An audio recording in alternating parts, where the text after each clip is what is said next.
morning, dear parents and my dear children. Hope you all are fine. Last time we did initial sound. Now we will do last sound.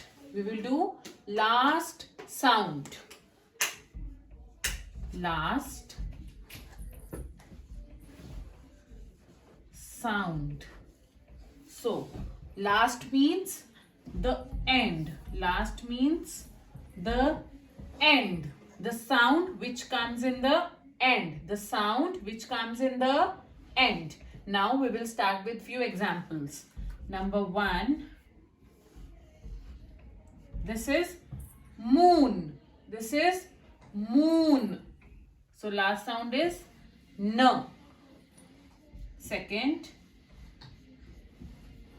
This is sun. This is sun. Last sound is n.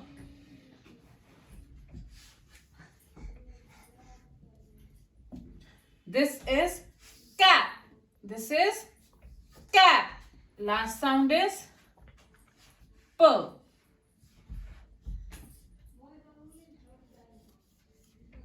This is star. This is star. Last sound is r.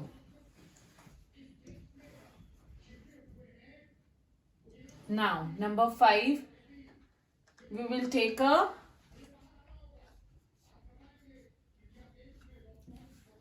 pen. This is pen. Last sound is no. Hope you all are clear with this concept now. Practice this at home and then we will meet next time. Thank you.